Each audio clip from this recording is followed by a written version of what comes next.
খুরুশকুল বায়ুবিদ্যুৎ কেন্দ্রটি বাংলাদেশের অন্যতম একটি বায়ুবিদ্যুৎ কেন্দ্র, যেটির অবস্থান কক্সবাজার সদর উপজেলার খুরুশকুল ইউনিয়নে।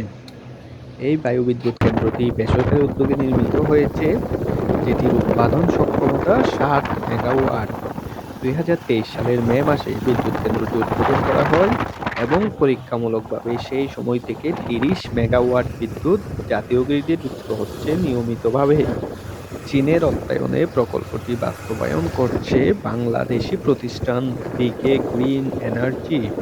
বায়ুবিদ্যুৎ কেন্দ্রটির বাস্তবায়ন ব্যয় ধরা হয়েছে ৯০০ কোটি টাকা।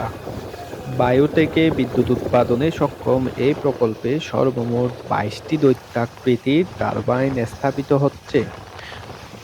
পরিবেশ বান্ধব এ প্রকল্পটির উৎপাদন ক্ষমতা ১২০ মেগাওয়াট পর্যন্ত বৃদ্ধি করবে। টারবাইন স্থাপনের জন্য প্রিয়মখালী ও চৌফরনদীতে জমি নির্ধারণ করেছে বাস্তবায়নকারী কর্তৃপক্ষ। উল্লেখ্য যে কক্সবাজার জেলায় দৈনিক বিদ্যুতের চাহিদা ১৫০ মেগাওয়াট। যদি বিদ্যুৎ উৎপাদন কেন্দ্রটি ১২০ মেগাওয়াটের পূর্ণ বিদ্যুৎ উৎপাদনের সক্ষমতা অর্জন করে, তবে জেলার বিদ্যুতের চাহিদার সিংহভাগই এই কেন্দ্র সরবরাহ করতে সক্ষম হবে।